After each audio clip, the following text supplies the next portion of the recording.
नमस्कार मित्रों, आज के इस वीडियो में हम पढ़ने वाले हैं मूलों की प्रकृति। यानी कि किसी द्विघात समीकरण में जो मूल हम प्राप्त करते हैं वह किस प्रकार के होंगे। दो भिन्न भिन्न मूल होंगे या फिर दो समान और वास्तविक मूल होंगे या फिर दिए गए द्विघात समीकरण के मूल हम ज्ञात ही नहीं कर सकते। और ये सब पता करने के लिए हमें सबसे पहले पता होना चाहिए विविक्त कर। तो इस वीडियो में हम आपको बताने वाले हैं कि विविक्त कर आखिर क्या है, डिस्क्रिमिनेंट क्या होता है, इसका फॉर्मूला क्या होता है। नमस्कार दोस्तों, आप सभी का एक बार फिर से हमारे YouTube चैनल में बहुत बहुत स्वागत है। फ्रेंड्स, अगर आप हमारे YouTube चैनल पर पहली बार आए हैं तो इस चैनल को सब्सक्राइब कीजिए और अगर वीडियो आपको अच्छा लगता है तो इसे अपने दोस्तों के साथ शेयर जरूर कीजिए। किसी द्विघात समीकरण ax का वर्ग धन bx धन c बराबर 0।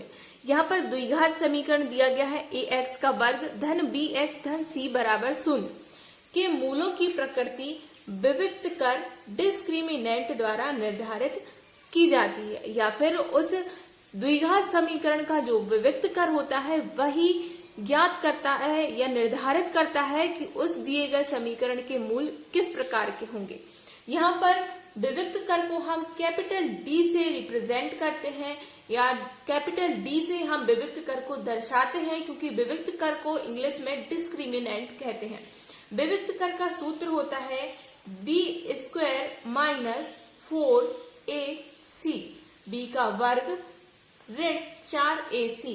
अब यहाँ पर देखिए बी स्क्वायर यानी कि दिए गए समीकरण में x का गुणांक माइनस 4a और c होते हैं a की वैल्यू यानी कि x वर्ग का गुणांक, और c होता है किसी दिए गए समीकरण में अचर संख्या। इसको हम एक सवाल के द्वारा भी आपको समझा के बताएंगे। उसके पहले हम कंडीशंस पढ़ेंगे।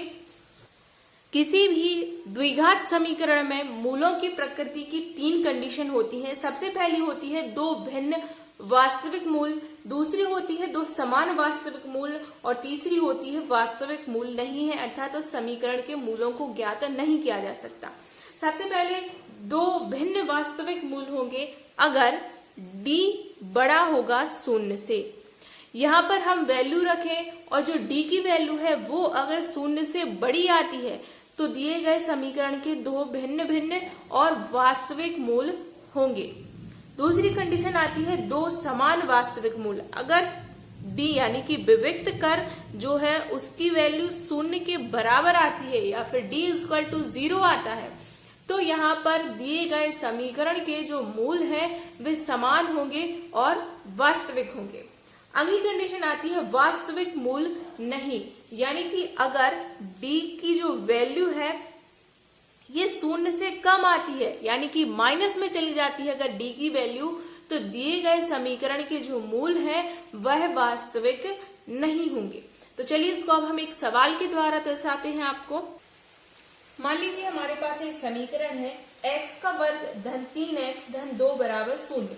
तो यहाँ पर a की वैल्यू क्या हो जाएगी 1, b की वैल्यू हो जाएगी 3 और c की वैल्यू हो जाएगी 2। अब हमें पता करना है कि इस दिए गए समीकरण के मूलों की प्रकृति क्या है। तो हम यहाँ पर विविक्त कर ज्ञात करेंगे। विविक्त कर का सूत्र हमने बताया है बी स्क्वायर माइनस 4ac। तो यहाँ पर b की वैल्यू कितनी है 3, तो 3 का स्क्वायर माइनस 4 और a की वैल्यू है 1 और c की वैल्यू है 2। तो ये हो जाएगा 3 त्रिका 9, 4 दूनी 8। तो ये कितना आ जाएगा, 9 में से 8 गए तो 1।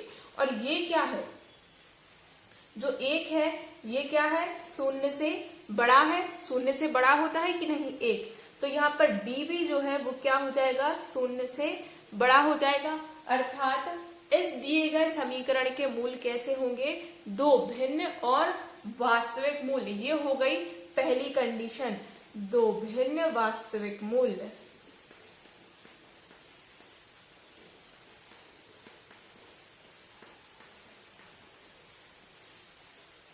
दो भिन्न और वास्तविक मूल ये हो जाती है यहाँ पर हमारी पहली कंडीशन।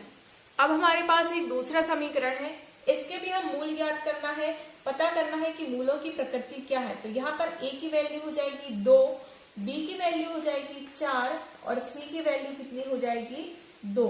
फिर हम इसका विविक्त कर ज्ञात करेंगे। विविक्त कर मतलब कि d बराबर b माइनस 4ac। यहाँ पर b की वैल्यू है 4, तो 4 का वर्ग कितना हो जाएगा 16 ऋण 4 a गुणा सी, a गुणा सी, तो हो जाएगा 16 ऋण 2 दूनी 4 दूनी 2 दूनी 4 और 4 चौके 16, तो ये 16 में से 16 जाएंगे तो ये कितना हो जाएगा 0। अब हमारी दूसरी कंडीशन क्या थी कि अगर जो d की वैल्यू है वो 0 के बराबर आती है तो समान वास्तविक मूल होंगे।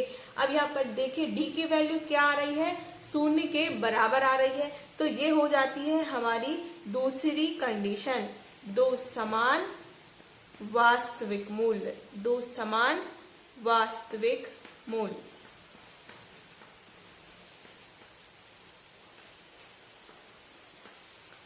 ये हमारी सेकंड कंडीशन हो गई d इक्वल टू 0। अब हमारे पास तीसरा समीकरण है x का वर्ग धन 2x धन 2 बराबर 0। तो यहाँ पर हम निकालेंगे a, b और c की वैल्यू। a की वैल्यू है 1, b की वैल्यू है 2 और c की वैल्यू भी है 2। विविक्त कर ज्ञात करने के लिए सूत्र लगाएंगे d बराबर b का वर्ग ऋण 4ac। तो यहाँ पर b की वैल्यू कितनी है 2, तो हो जाएगा 2 का वर्ग ऋण 4 और a और c की वैल्यू रखेंगे तो a की वैल्यू कितनी है 1 और c की वैल्यू कितनी है 2।